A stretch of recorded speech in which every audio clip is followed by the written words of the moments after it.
Hello, स्वागत है आपका मेरे चैनल जीरो टू हीरो में।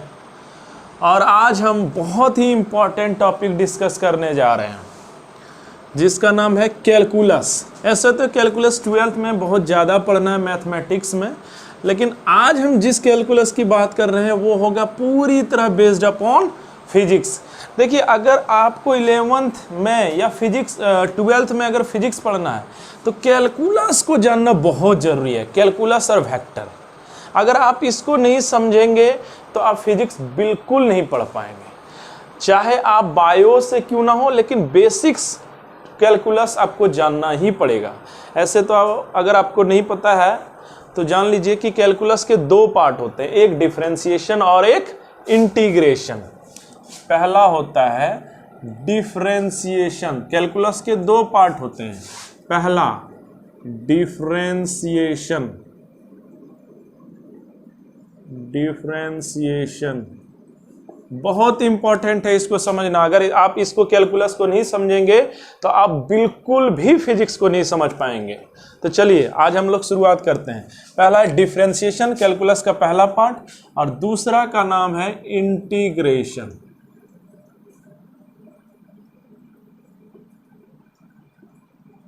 इंटीग्रेशन ये एक दूसरे के जस्ट अपोजिट होता है, ये बाद में आपको पता चल जाएगा। तो आज हम ना पहले पार्ट का अध्ययन कर लेते हैं पूरी तरह से, डिफरेंशिएशन है क्या, और उसके बाद हम लोग इसका एक दो एग्जाम्पल बना लेंगे। उसके बाद फिर इंटीग्रेशन हम अगले वीडियो में डालेंगे। आज हमारा लेक्चर 1 है इसमें, ठीक है। तो चलिए आज हम लोग शुरू करते हैं डिफरेंशिएशन।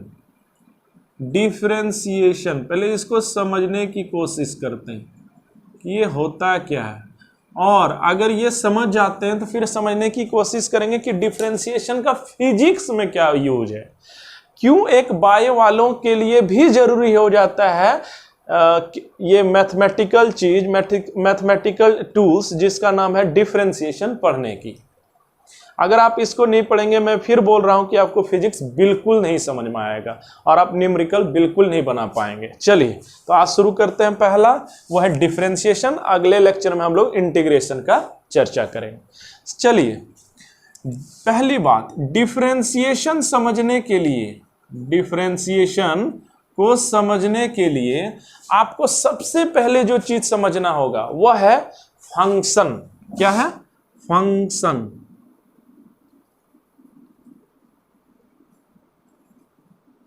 हो सकता है आप में से बहुतों को फंक्शन के बारे में पता हो कि फंक्शन क्या होता है, लेकिन मेरे चैनल का जैसा नाम है जीरो टू हीरो, तो इसमें मेरी कोशिश रहेगी कि मैं सारे बच्चों को लेकर चलूं, चाहे उनको फंक्शन आता हो या ना आता हो। और एक चीज, अगर आपको आता भी है तो अच्छा है ना कि रिपीट हो जाएगा, इसमें बुरा क्या है। तो मेरे चैनल से जुड़िए। चलिए आइए फंक्शन को पहले समझते हैं। चलिए 10th की एक बेसिक बातें करते हैं। जैसे 10th में मान लिया जाए आपको रह गया ये लीनियर, है ना, linear y is equal to x plus 1। Clear है? y is equal to x plus 1। तो इसका ग्राफ कैसे बनाते थे? यहां x और y ले लेते थे। क्लियर है? अब हम लेते थे x इज इक्वल टू 0 तो y इज इक्वल टू 1 आएगा। अगर 1 लेंगे तो 2 आएगा, अगर 2 लेंगे यहाँ x की जगह पर तो ये 3 आएगा। ऐसे ही चलता है ना। फिर मान लिया जाए हम ले लेते हैं, मान लिया 100 ले लेते हैं तो यहाँ कितना आएगा? 101 आएगा। मान लिया जाए हम फिर इसे चले और ले लिए 125 तो ये आ जाएगा 127 एंड सो ऑन। चलिए ऐसे ही लेते हैं। क्लियर है? एक चीज यहां आप गौर कर रहे होंगे या किए होंगे, या आपको कोई बताया होगा क्या, कि x और y दोनों ही कंटिन्यूअसली चेंज हो रहा है। x और y दोनों ही चेंज हो रहा है। देखिए x चेंज हो रहा है, पहले इसको देखिए, 0 1 2 3 4 5 ऐसे 100 125 एंड सो ऑन। y भी चेंज हुआ है, 1 2 3 4 5 101 ऐसे ही जाके 126 और फिर एंड सो ऑन में। इसका मतलब है दोनों ही चेंज हो रहा है। और आपको पता ही होगा जो चीज चेंज हो, जो चीज चेंज हो उसको क्या बोलते हैं? उसको बोलते हैं मैथ में वेरिएबल्स। क्या बोलते हैं, वेरिएबल्स। और जो चीज नहीं चेंज हो, समय के साथ वो चेंज नहीं हुआ, उसको क्या बोलते हैं, कांस्टेंट। जैसे अगर कहीं लिखा हुआ है 5, इसका मतलब है कि उसका मीनिंग सिर्फ 5 होता है। चलिए, तो पहले वेरिएबल्स, वेरिएबल्स किसको बोलते हैं, जो समय के साथ चेंज हो। देखिए यहाँ चेंज हो रहा है, एक्स भी चेंज हो रहा है, वाई भी चेंज हो रहा है, तो ये दोनों क्या कहलाएंगे, वेरिएबल्स। क्लियर है, वेरिएबल्स का कॉन्सेप्ट समझ गए। चलिए एकदम आसानी से अगर कुछ नहीं समझ आया तो आप कमेंट सेक्शन में बताइएगा, हम फिर इसका एक्सप्लेन करने की कोशिश करेंगे। चलिए, ये हो गया वेरिएबल्स। अब देखिए वेरिएबल्स दो तरह के होते हैं, है ना। देखिए कैसे, पहले देखिए एक चीज गौर कीजिए, दोनों है वेरिएबल्स, लेकिन देखिए x जो है वो क्या है, जैसे हम x 0 ले लिए, 1 ले लिए, 2 ले लिए, है ना, ऐसे ही जो मन है 100 ले लिए, 125। ये देखिए अपने मन से हम ले रहे हैं, यानी ये किसी पर भी डिपेंड नहीं है, या ऐसा आप कह लीजिए कि ये पूरी तरह से इंडिपेंडेंट है। लेकिन क्या y हम अपने मन से रख सकते हैं, जरा सोचिए तो, नहीं। अगर आपने यहां 0 लिया है x की जगह पर, तो y 1 होगा ना। अरे यहां 0 लेंगे तो y तो 1 ही होगा ना। अगर मन कह गया हमको नहीं यहाँ 7 लिखना, तो क्या हम लिख सकते हैं, नहीं। लेकिन यहां लिख सकते थे। अगर हमको बीच में लिखना पड़ गया कि x = 7 लेना है, तो ये हमारा बंधन में है, ये तो बिल्कुल बंधन में नहीं है, है ना। यानी ये क्या है, x क्या हो गया, इंडिपेंडेंट, जबकि y x पर डिपेंड कर जाता है, y x पर डिपेंड कर जाता है। इसका मतलब है कि x और y दोनों वेरिएबल्स है, और दोनों ही वेरिएबल्स तो हैं, लेकिन एक क्या होता है, पूरी तरह से स्वतंत्र होता है, यानी इंडिपेंडेंट होता है, जबकि दूसरा डिपेंडेंट होता है। इसी बेस पर इन दोनों का नाम पड़ा। तो एक वेरिएबल्स का नाम होगा इंडिपेंडेंट वेरिएबल्स। ये हो गया इंडिपेंडेंट वेरिएबल। जैसे यहां x किसी पर डिपेंड नहीं कर रहा है, इसलिए इसका नाम वेरिएबल्स में इंडिपेंडेंट वेरिएबल्स। जबकि y x पर डिपेंड कर रहा है ना, y तो अपने मन से आप नहीं ले पा रहे हैं, यानी ये हो गया डिपेंडेंट वेरिएबल।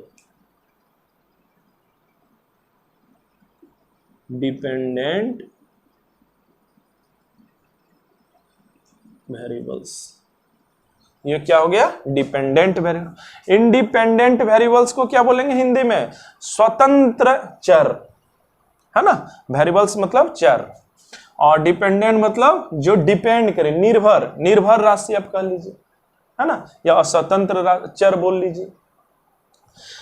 तो पहले फिर से एक बार, y = fx एक है ना, एक कोई इक्वेशन है, यहाँ x और y ले लेते हैं।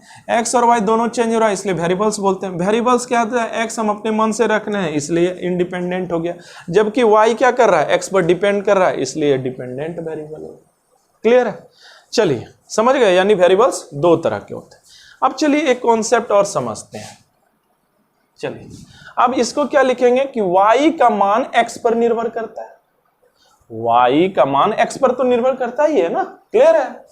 तो इंग्लिश में लिखेंगे कि y इज, है ना, इसको इंग्लिश में लिखेंगे value of y depends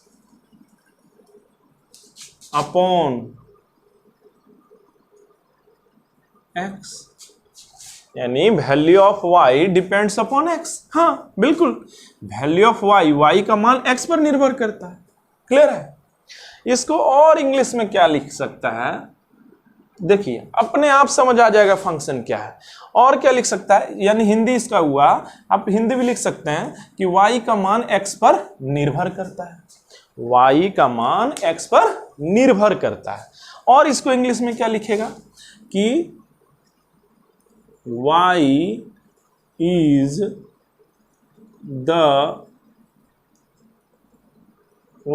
the function of x,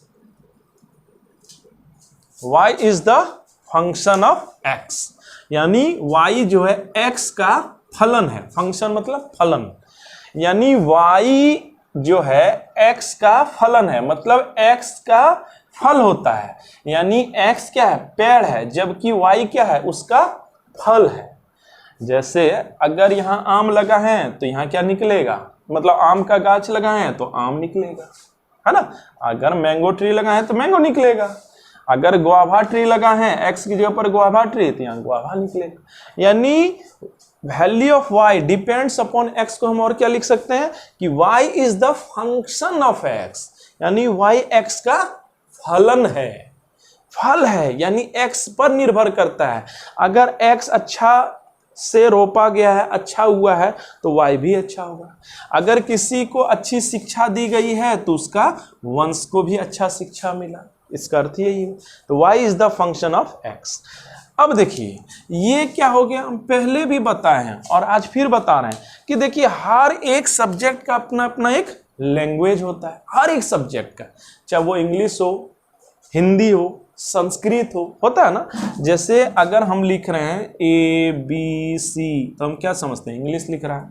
अगर हम लिखते हैं क ख ग तो हम क्या समझते हैं, हिंदी लिख रहा है।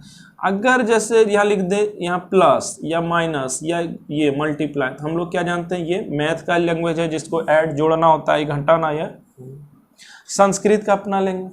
उसी तरह हम बता मैथ का भी अपना एक लैंग्वेज होता है। तो इसको अगर मैथ में हम लिखने जाएंगे, जैसे मैथ का अपना एक लैंग्वेज क्या है, ये जोड़, हम कहीं लिखे हैं कि ये जोड़ है, नहीं, लेकिन आप समझ जाते हैं क्योंकि ये इसका एक लैंग्वेज होता है। हम कहीं बोले हैं कि ये घटाव है, लेकिन समझते हैं आप। गुना कहीं समझते हैं, नहीं। भागा हम बोले हैं, नहीं, लेकिन फिर भी समझते हैं। क्यों? क्योंकि it is the language of mathematics. तो सिमिलरली ये तो इंग्लिश है, y is the function of f x, y is the function of x। तो इसी को मैथ में, इन मैथमेटिक्स फॉर्म, इसी को लिखा जाएगा in mathematics form, in mathematics form इसी चीज को लिखा जाता है y is equal to f x. बस y is equal to f x. इतना सारा अंग्रेजी है ना, इतनी सारी इंग्लिश का बस यही लिखा जाता है कि value of y depends upon x, यानी हिंदी में y का मान x पर निर्भर करता है, y का मान x पर निर्भर करता है। यानी अगर x चेंज होगा तो y भी चेंज होगा। जैसे समझिए फंक्शन क्या है, फंक्शन समझिए एक तरह का ना प्रोडक्शन हाउस है। जैसे मिल होता है ना हमारे तरफ, क्या होता है कि जैसे आप यहाँ डालिएगा क्या, व्हीट, गेहूं, तो यहाँ क्या निकलेगा, वाई क्या निकलेगा, आटा। क्लियर है? अगर आप यहाँ डालते हैं चना तो यहाँ क्या निकलेगा, यहाँ सत्तू। तो ये एक तरह का मील होता है, प्रोडक्शन हाउस होता है कि आप क्या उसमें दे रहे हैं, क्या कच्चा माल दे रहे हैं, उसके अकॉर्डिंग जो निकलता है, जो प्रोडक्ट निकलता है, वही है y। तो y is equal to f x. इसका अर्थ क्या हुआ, y is the function of x। Hindi क्या हुआ, y का मान x पर निर्भर करता है। क्लियर है? क्लियर है? चलिए इसको उतारिए, जल्दी उतारिए।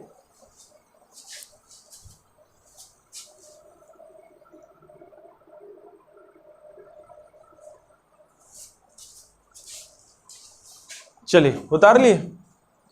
तो y is the function of x को क्या लिखेंगे, y is equal to f x. अब रट्टा नहीं मारिएगा कि y is equal to f x रहेगा तभी हम उसको बोलेंगे। चलिए पहले इतना उतार लीजिए। चलिए हुआ। चलिए एक बार सिनॉप्सिस करते हैं।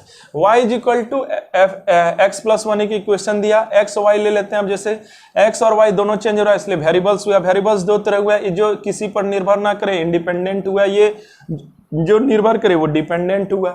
इसको हम क्या लिखेंगे, value of y depends upon x English में, या उसको लिख सकते हैं, कोई कोई लिखेगा y is the function of x। इसी को मैथ में हम क्या लिखेंगे, y is equal to f x. Clear है? चलिए जरा और थोड़ा सा इसको समझते हैं। अब देखिए मान लिया जाए इक्वेशन ये रहे, तब अगर मान लिया जाए, अगर इक्वेशन हो जाए जैसे z is equal to 3x plus 1, तो यहाँ क्या ग्राफ बनेगा, सॉरी यहाँ तो नाम z है, तो यहाँ 1 रखेंगे, तो चलिए 0 रखते हैं, तो यहाँ 1 रखते हैं तो 4।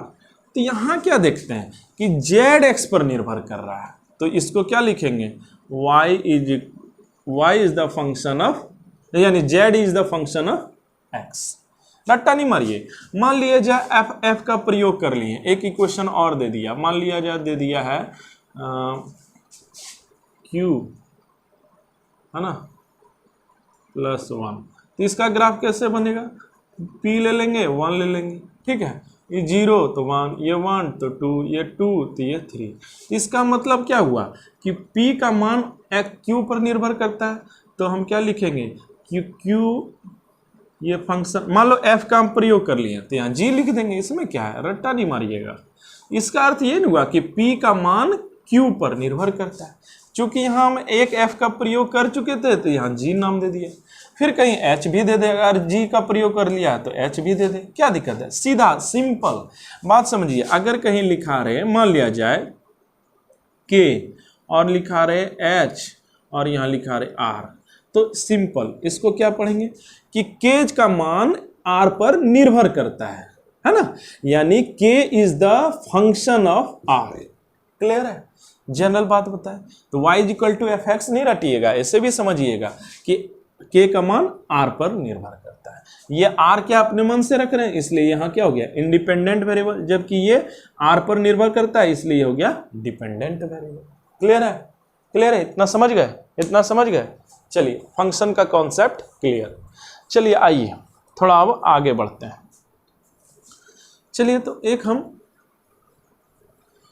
अब समझने की कोशिश करते हैं, हम डिफरेंशिएशन। फंक्शन समझ लिए ना, अब हम समझने की कोशिश करते हैं डिफरेंशिएशन। चलिए एक एग्जांपल लेते हैं, जैसे सम एग्जांपल है, मान लिया जाए y = x²। चलिए तो इसका जरा ग्राफ खींचिए, तो हम लोग क्या करेंगे y ले लें, x ले लेते हैं। क्लियर है, ये नियम है। मान लेते हैं 0, तो यहाँ कितना हो गया 0, ये 1 तो ये 1, अगर ले लेते हैं ये 2 तो ये कितना हो गया 4, अगर ले लेते हैं 3 तो ये हो गया 9, ऐसे ही चल सकता है डॉट डॉट डॉट। चलिए एक आगे हम प्लस ले लीजिए आप 10, तो कितना हो गया 100। क्लियर है, ये है ना। तो x भी बदला y भी बदला, ये तो हम बता चुके हैं वेरिएबल्स। अब x अपने मन से इसलिए इंडिपेंडेंट वेरिएबल, यहाँ y डिपेंड कर रहा है x लिए, इसलिए ये।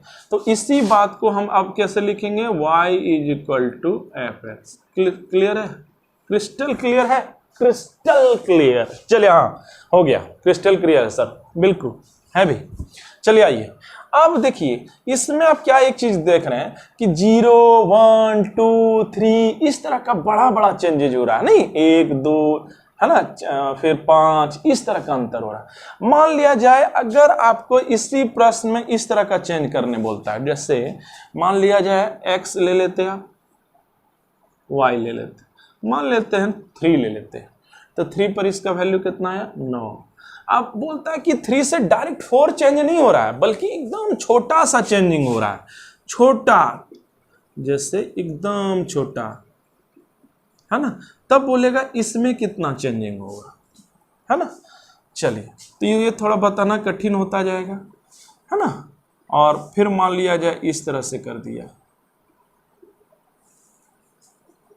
है ना, तो बोलेगा इसमें कितना चेंजिंग होगा, और बीच में 0 डाल सकते हैं, एकदम छोटा चेंजिंग करना है, तो बोलेगा इसमें कितना छोटा चेंजिंग होगा, कितना चेंजिंग होगा। मतलब जब 3 था, समझिए ये 3 के क्या हो गया, बहुत नजदीक है लेकिन थोड़ा सा चेंज किया, तो इससे ये इसमें कितना चेंजिंग होगा, 9 था ना, तो अब 9 से कितना थोड़ा सा चेंजिंग। इसी चीज को मापने में देखिए, ये डायरेक्ट निकालना हमारे लिए कितना कठिन है। ये तो हम एक इक्वेशन लिए, मान ली इक्वेशन ऐसा रहता था और हम बोल देते हैं x ले लीजिए आप 2, तो यहाँ आपका आ जाता 2 10 24, ये कर देते। अब मान लो हम ये कर देते 2.0000001, तो यहाँ पर फिर इसका वैल्यू बताइए, तो बहुत पसीना छूट जाता आपका, है ना। या ऐसा भी कर सकता है, इसमें क्या है, कुछ भी कर दे। तो ये सब बताना कि यहाँ से अब कितना इसमें चेंजेज हुआ है, यही काम है किसका, डिफरेंशिएशन का। यही काम है एक्चुअली डिफरेंशिएशन, कि एकदम छोटा चेंज। अब छोटा चेंज से पहले अर्थ समझिए, छोटा चेंज का अर्थ होता है कि आप जितना छोटा समझ रहे हैं ना चेंज होना, उससे भी लाखों अरबों टाइम्स छोटा होना, है ना। जितना छोटा कोई सोच रहा है चेंज होगा, उससे भी लाखों अरबों गुना छोटा। अब देखिए छोटा चेंज को हम मैथमेटिक्स में कैसे लिखेंगे, very small change, very small change, है ना, वेरी स्मॉल चेंज। इसको कैसे लिखते हैं मैथमेटिक्स में, तो इसको लिखते हैं किसी में, मान लिया जाए एक्स में चेंज हो रहा है, एक्स में बहुत छोटा चेंज हो रहा है, तो एक्स में अगर छोटा चेंज हो ना तो इसको लिखते हैं एक्स डेल्टा एल, ठीक है। जबकि ये डेल्टा एल क्या है, तो डेल्टा एल करीब करीब 0 है, तो यही हो गया वेरी स्मॉल चेंज। जबकि डेल्टा एक्स किधर जा रहा है, करीब करीब 0, तो इसका पूरा का वैल्यू कितना होगा, करीब करीब एक्स ही होगा। तो करीब करीब 0 यानी बहुत छोटा चेंजिंग को हम लिखते हैं delta x tends to 0। Clear है। अब बोला जाए कि y में एकदम छोटा सा चेंज हुआ, तो y में छोटा चेंज हो गया तो delta y is equal to 0, जबकि डेल्टा y किधर जा रहा है, 0 की तरफ। बोलेगा कि z में बहुत छोटा चेंजिंग हो रहा है, ठीक है, तो चेंज ये दिखाता है चेंज को, याद रखिएगा डेल्टा z किधर जा रहा है, टेंड्स टू 0। क्लियर है। तो डेल्टा टेंड्स टू जेड है ना, डेल्टा जेड टेंड्स टू 0, ये करीब करीब कितना चेंज हुआ, एकदम छोटा सा चेंजिंग हुआ। चलिए इस बात को समझ लिए, समझ लिए, समझ लिए। चलिए इसी को आप थोड़ा सा आप देख लीजिए, थोड़ा देर सोचिए, कहानी समझ आए आपको। चलिए देखिए,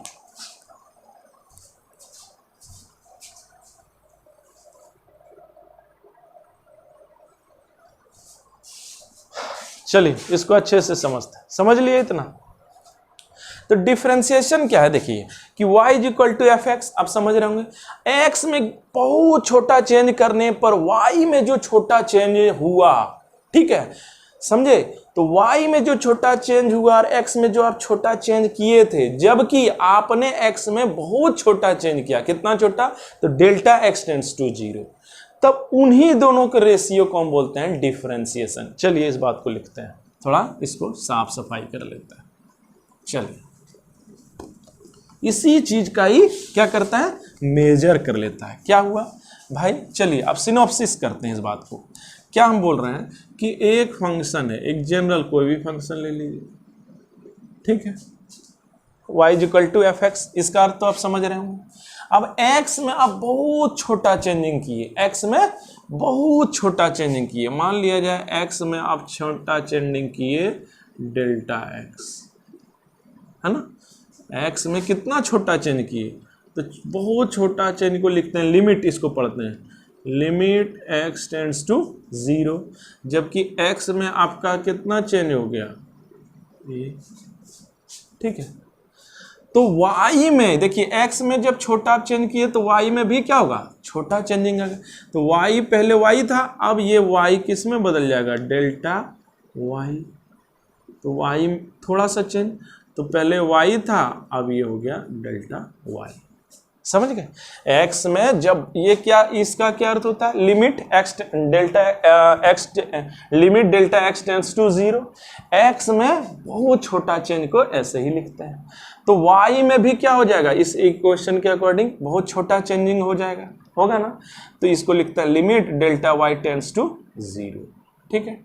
अब देखिए y में टोटल चेंज कितना हुआ, y में टोटल चेंज कितना हुआ, x y तो था ही, और हो कितना गया y plus delta y, x में कितना चेंज आप किए कितना, ये किए हैं आप, तो x प्लस डेल्टा y, तो टोटल y में कितना चेंज हुआ, समझिए y हो गया डेल्टा y, और पहले कितना था ये x, और x में आप कितना चेंजिंग किए, ये आप कर रहे हैं, है ना, तो ये हो गया।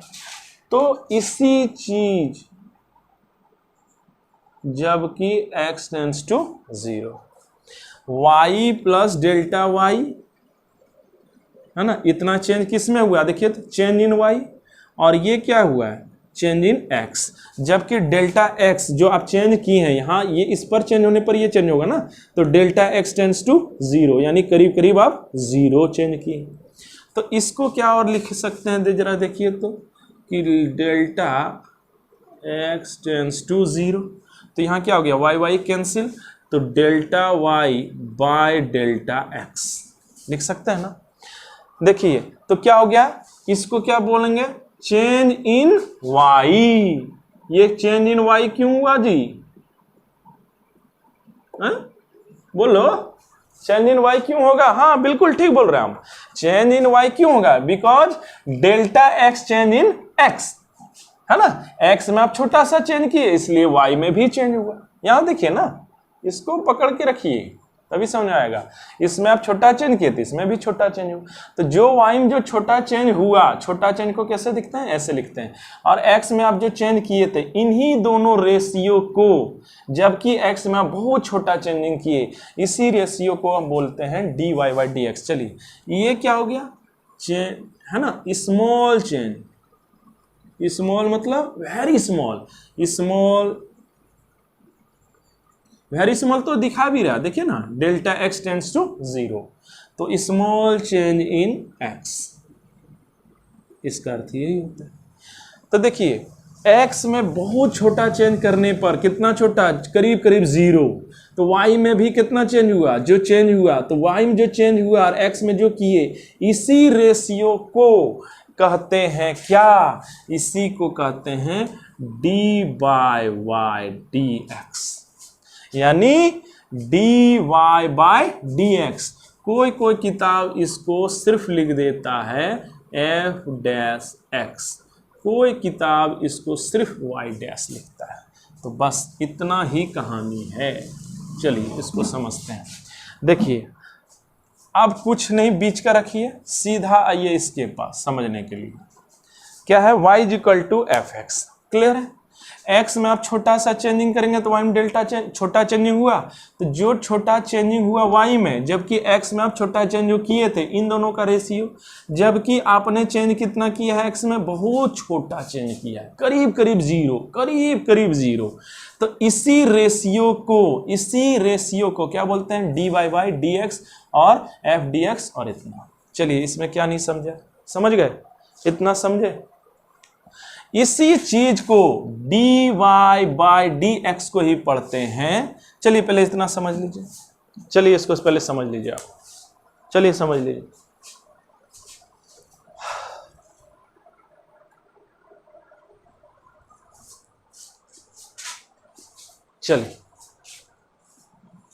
चलिए पूरा मिटाते हैं और साफ साफ इसको लिखते हैं। देखिए ये थोड़ा सा आपको लगेगा, लेकिन थोड़ा समय दीजिएगा तो समझ में आएगा, और जब यूज आप करने लगेंगे ना, तो फिर आराम से इसको कर लीजिएगा। तो भरोसा रखिए, शुरू में मत घबराइए, इंटर साइंस बहुत नॉलेज देगा आपको, और अच्छा वैकेंसी आता है, बहुत जल्दी कीजिए, नहीं तो स्थिति बहुत भयावह होने वाली है, ठीक है ना।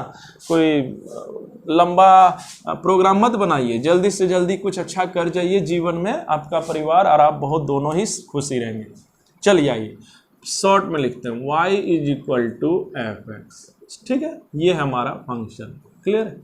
तो x में जब छोटा चेंज किए तो डेल्टा y में चेंज हो गया, और जबकि हम x में क्या किए थे, बहुत छोटा चेंज को लिखते हैं ये, समझ गए। इसी चीज को क्या बोलते हैं, d Y by D x. कोई किताब इसको ऐसे भी लिख देता है, कोई किताब ऐसा भी लिख देता है। बताइए क्या नहीं समझ में आया, ठीक है, ये था ना, यहां से इसको समझ सकते हैं, समझ गए। अब देखिए इसको समझ गए, अरे x में छोटा चेंज किए तो y में छोटा सा चेंज हो गया, है ना। तो जो y में जो चेंज हुआ, जबकि x में आप बहुत छोटा चेंज किए थे, और कितना x में आप छोटा चेंज किए थे, करीब करीब ये किधर जा रहा था, 0 की ओर, माना बहुत छोटा। तो इसी को बोलते हैं d Y by D x और एफ डी एक्स, और क्लियर है, ये पूरा कहानी आपका क्लियर है। चलिए इसी को पढ़ते क्या है, देखिए इसी को पढ़ते हैं rate of rate of change in y with respect to x. बोलता है, इसको पढ़ते हैं rate of change in y with respect to x. अब रेट आप जानते होंगे, रेट मतलब होता है 1। रेट मतलब 1। देखिए अगर आपका मान लीजिए जाए छोटा, ये देखिए dx कहीं भी लिखा रहे ना, अब आप इतना ही समझिए कि x में बहुत छोटा चेंज है। डेल्टा x ये सब लिखा रहे हैं, समझिए बहुत छोटा चेंज। आप कोई पूछे कितना छोटा चेंज, तो बोलिए आप जितना छोटा सोच रहे हैं ना उससे लाखों अरबों गुना छोटा चेंज। तो डेल्टा x में चेंज हुआ तो y में, इस y में भी चेंज होगा, तो ये डेल्टा y, छोटा x में चेंज तो छोटा डेल्टा y में चेंज, dy में चेंज। यहां से समझिए। अब 1 से कीजिए 1, तो यहाँ कितना हो गया 1। यूनिटरी मेथड ये ना कहता है अगर dx में चेंज किया dy हुआ तो 1 चेंज किए, 1 यूनिट चेंज किए, तब कितना होगा, डिवाइड कर देंगे, करेंगे ना। अगर dx चेंज किए तो dy चेंज हुआ करस्पॉन्डिंग, तो 1 में जब हम करेंगे तो क्या होगा dy बाई dx, यानी यही यूनिट हो गया, है ना, यूनिट या 1 बोलिए। इसी को क्या बोलते हैं अच्छे लैंग्वेज में, रेट। रेट मतलब ये होता है 1, कि इकाई अगर चेंज किया जाए x में तो y में कितना छोटा चेंज हुआ। तो dy बाई dx को पढ़ते हैं rate of change in y with respect to x। Clear है, rate of change in y with respect to x। Rate मतलब होता है छोटा। फिर से समझिए, अगर dx छोटा है तो dy में कितना चेंज होंगे। अरे dx, जैसे ये फंक्शन लीजिए ना आप, यहां से देखिए, इसको देखिए आप, कि बोलता है कि अगर dx यानी x में छोटा परिवर्तन किए तो y में छोटा परिवर्तन हो गया, तो यूनिट जब चेंज किए तो dy बाई dx हो गया। इसी चीज को क्या बोलते हैं, इसी चीज को बोलते हैं रेट ऑफ चेंज। ये देखिए ना 1 1 1 1 को क्या करते हैं रेट, तो एक आई चेंज होने पर कितना हो गया dy बाई dx। तो rate of change in y with respect to x। Clear है, इसको यही पढ़ते हैं। फिर से इसको समझ लीजिए, इतना आप कहानी भूल जाइए। आप सीधा सीधी यही हो गया कि अब इसका सिनोप्सिस अगर करने जाएं तो इसका कहानी यही होता है कि अगर d y equal to f x एक फंक्शन है, y का मान x पर निर्भर करता है, हुआ ना, x independent variable y dependent variable.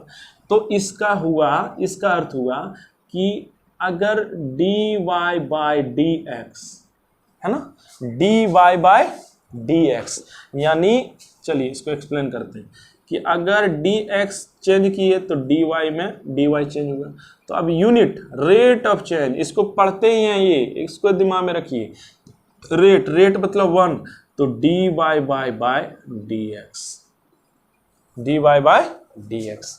तो इकाई x में परिवर्तन करने पर y में जो छोटा सा परिवर्तन, जो y में परिवर्तन होता है उसी को कहते हैं dy बाई dx। क्लियर हुआ। और ये तब फिर क्या हो गया, ये हो गया कि लिमिट, है ना,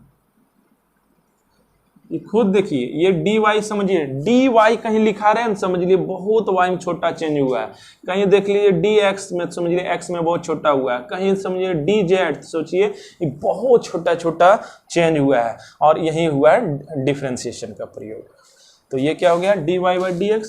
तो y में जो छोटा चेंज, ये चेंज है, चेंज इन y, और but by change in x, है ना। तो यही कहानी है पूरा पूरी। चलिए एक बार और समझेंगे 2 मिनट, उसके बाद आगे बढ़ेंगे। समझ में गए, चलिए लिख लीजिए, तुम लिख लीजिए, ऐसे हम PDF डाल देंगे,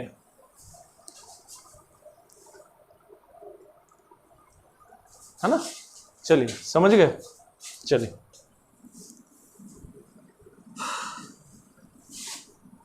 समझ गए।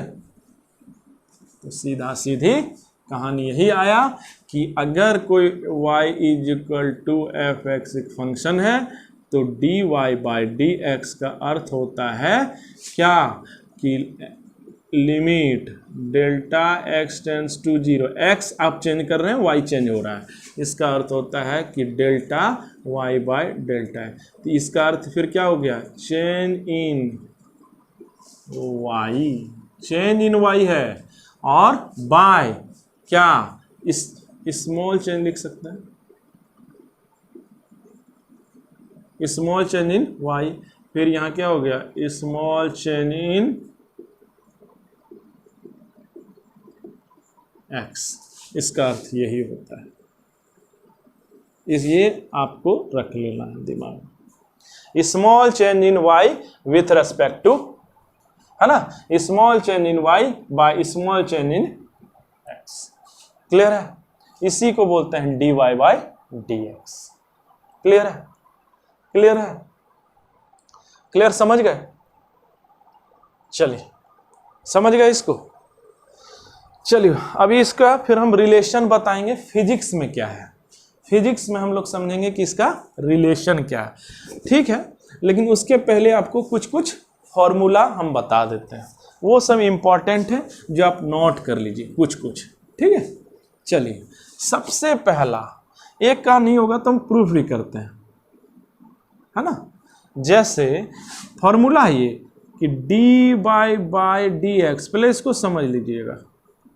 चलिए पहले इसको अच्छे से समझिए कि y इज इक्वल टू, देखिए अगर ये नहीं समझेंगे तो आपको फिजिक्स बहुत दिक्कत होगा, चाहे आपका फिजिक्स मैथ बायो है या फिर मतलब मैथ से आप साइंस कर रहे हो या फिर बायो से।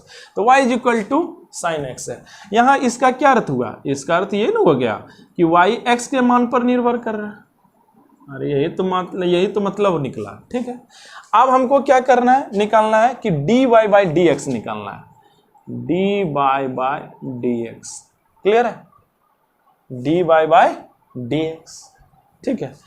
तो इसका अर्थ क्या हुआ कि dy बाय dx ये करना है।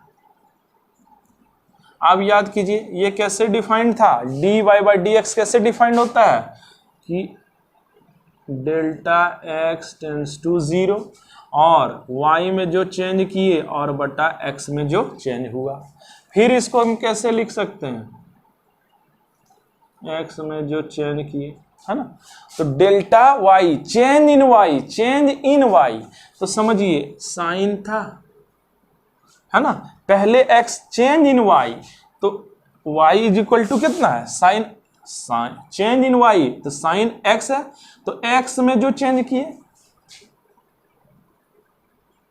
और फिर क्या हो गया चेंज इन y, इतना चेंज किए हैं आप, है ना। यहां अगर मान रखेंगे तो चेंज इसी में ना आएगा, समझ रहे हैं ना। तो x प्लस डेल्टा, फिर यहां कितना हो गया ये तो पहले से था, तो चेंज इन y आप गौर कीजिए, देखिए अरे ये y ही तो है ना, ये y है ना, कि अगर आप यहाँ मान कुछ रखेंगे तो y ना निकलेगा। तो चेंज इन y इतने हुआ, पहले इतना चेंज हुआ और पहले इतना था, बाय जितना आप चेंज किए, तो चेंज किए कितना आप, है ना, स्मॉल चेंज इन x, धीरे धीरे हो जाएगा, ठीक है। चलिए इसको जरा प्रूफ करते हैं। देखिए अब क्या हो गया साइन, देखिए लिमिट का खेला, देखिए चलिए अच्छा इसको पहले हल करते हैं।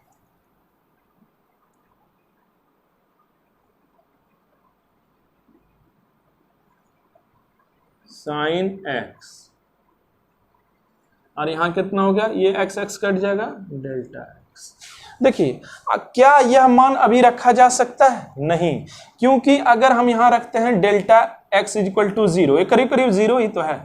अगर हम यहां रखते हैं तो साइन x ही सिर्फ बचेगा और साइन x 0 0 कट गया और नीचे में सबसे ज्यादा देखिए 0 आ जाएगा। इसका मतलब है इसका फॉर्म होगा y 0/0, जो कि क्या होता है indeterminate term. There are 7 indeterminate term in mathematics. अभी आप सिर्फ ये याद रखिए कि 0/0 क्या होता है, एक इनडिटर्मिनेट। इनडिटर्मिनेट करने का अर्थ होता है जो आज तक परिभाषित नहीं हुआ, तो जिसकी परिभाषा ही नहीं हुआ है उसमें आप आंसर थोड़े ना दे सकते हैं। चलिए आइए आप तब इसको और क्या करेंगे, तो इसको तोड़ेंगे, इनडिटर्मिनेट टर्म को तोड़ना, यही तो होता है लिमिट का खेला।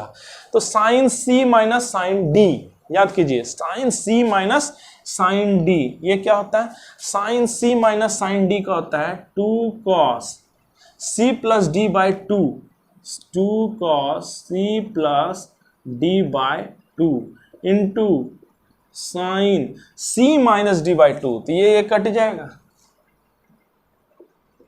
अरे c ये फॉर्मूला होता है sine c plus sine d का फॉर्मूला होता है, आगे पढ़िएगा आप। चलिए अभी लिख लीजिए, sine c plus sine d is equal to होता है 2 sine c plus d by 2, है ना, sorry 2 cos c plus d by 2 होता है,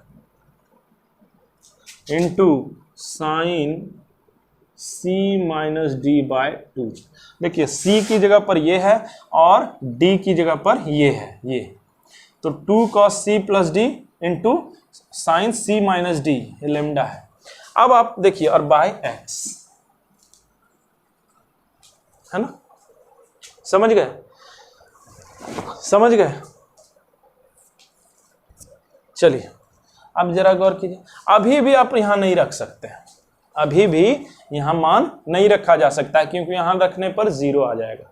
तो इसको हटाने के लिए फिर लिमिट का रूल कहता है, इसको आप करना है तो कीजिए, नहीं तो बाद में आप सीखिएगा। ये आप जो कर रहे हैं बाकायदा अभी फॉर्मूला लिखेंगे, तो यहां हो जाएगा 2 cos x 2x बन गया बाय 2, और यहाँ कितना हो जाएगा, यहाँ हो जाएगा साइन, बाद में आपको ये बात समझ में आ जाएगा, है ना। और यहाँ कितना है, यहाँ है लिमिट, यहाँ कर देंगे 2 से मल्टीप्लाई।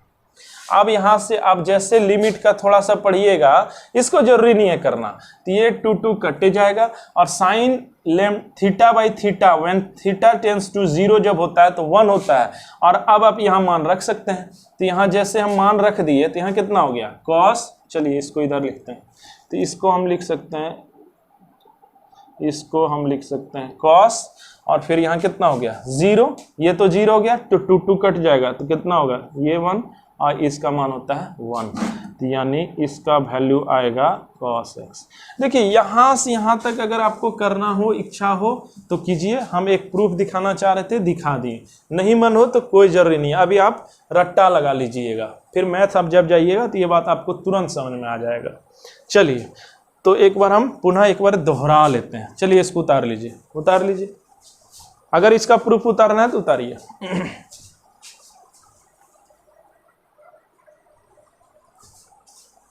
चलिए चलिए कुछ फॉर्मूला लेते हैं और कुछ रिकैप करते हैं। चलिए तो साइन x का क्या भी निकाले हम प्रूफ किए, तो cos x, ये कहाँ से आया, अगर उसको करना है तो कीजिए जो अभी हम बताए, वरना इसको छोड़ दीजिए, अभी आप रट लीजिए। तो क्या है पहला फॉर्मूला, याद रखिएगा, पहला फॉर्मूला है कि डी एक्स पर power n is equal to होता है n x पर पावर 1, यानी डिफरेंशिएशन ऑफ x पर पावर n, है ना, इज इक्वल टू, ये n बाहर निकल आता है, ये n क्या होता है बाहर निकल आता है, और पावर में जो x यहाँ n था ना, यहाँ इसमें कमी आ जाती है। ठीक है, चलिए इसको थोड़ा समझिए। देखिए ये y की जगह पर आया है ना, सबने लिखते हैं, क्या लिखते थे dy बाय dx, है ना, dy बाय dx, क्लियर है, dy बाय dx, यही तो लिखते हैं ना। अरे यहाँ क्या है, ये क्या है, ये है हमारा dx पर पावर n आया, dx पर पावर n आया, तो यहाँ y की जगह पर क्या आया है, अरे y की जगह पर कितना आया है, x पर पावर n आया है, y की जगह पर यहाँ कितना है, y की जगह पर x पर पावर, तो समझिए ये y की जगह पर यहाँ कितना आया है, dx पर पावर n बाई 1, इतना आया। तो अगर इसमें आप छोटा सा चेंजिंग किए x में, तो क्या होगा, y में चेंजिंग होगा, y इज इक्वल टू कितना है ये, तो इसमें छोटा चेंज किए तो इसमें होगा, तो जो y में जो छोटा चेंज हुआ और जो x में आप छोटा चेंज किए, समझ रहे हैं, तो उन दोनों का रेशियो, जबकि रेशियो मतलब क्या, rate of change in y, है ना, rate of change in y, तो वही चीज का ये कैलकुलेशन। तो d सीधा सीधी dx पर पावर n का होता है n इंटू एक्स पर पावर n माइनस 1। सेकेंड, किसी चीज कांस्टेंट का, c क्या है constant, where c is equal to a constant, constant में सीधा सीधी 0, किसी भी कांस्टेंट का डिफरेंशिएशन 0। समझिए इस बात को, जैसे y इज इक्वल टू है, मान लिया जाए कोई एक नंबर 2, तो इसको हम क्या लिख सकते हैं कि 2x टू द पावर 0 लिख सकते हैं ना। अब समझिए x में हम किसी भी तरह का चेंजिंग करेंगे y में चेंजिंग आएगा नहीं। अगर x का मान आप 3 रखते हैं तो भी ये 3 पर पावर 0 0, 4 रखेंगे तो भी 0, इसका मतलब है घूर फिर के वो 2 ही आएगा, है ना। तो differentiation of any constant term, है ना, विथ रेस्पेक्ट टू x, ये तो चूंकि x पर डिपेंड ही नहीं करेगा इसलिए 0। अभी सीधा सीधी डिफरेंशिएशन ऑफ कॉस ये 0। चलिए फिर क्या है, लिख लीजिए सब। फिर तीसरा कि साइन प्रूफ अभी हम बताने की कोशिश किए, समझ आया तो ठीक, नहीं तो अभी रख लीजिए। साइन का आप जब डिफरेंशिएशन कीजिए, यानी छोटा x में जब चेंजिंग कीजिएगा तो जैसे है ना ये y का जगह लेता है ना, तो y is equal to sine x, है ना। तो x में जब आप चेंजिंग किए तो y में जो छोटा सा चेंजिंग हुआ और जो आप चेंज किए थे जबकि x में बहुत छोटा, तो ये दोनों जब आप किए तो क्या निकलेगा cos x। चलिए चौथा बोलता है कि dx और cos का c है ना, तो इसका हो जाता है ये। देखिए किसी भी c टर्म का आएगा ना, जैसे cos, अभी आगे एक दो देख लीजिएगा, cos रहेगा ना तो मायने में माइनस साइन आ जाएगा, तो cos x का क्या होगा माइनस साइन x। फिर 5वां नंबर, चलिए इसको मिटा दें, इसको मिटा दें, चलिए लिख लीजिए। अगर ये हो गया dx, है ना, ये हो गया d, है ना, differentiation of any exponential e पर पावर x का वही सिर्फ वही फंक्शन आ जाता है। यानी इसमें अगर कोई चेंजिंग कीजिएगा तो ये तो y की जगह आता है, तो y is equal to x। इसमें चेंज किए और इसमें जो चेंज हुआ, उन दोनों जो चेंज इसमें हुआ और जो x चेंज किए, जबकि ये बहुत छोटा चेंज है, तो दोनों का वैल्यू आप जब कीजिएगा तो यही निकल आएगा। क्लियर है।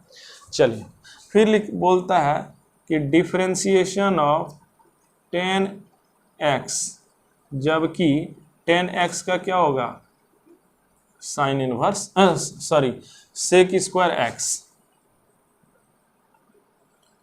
है ना।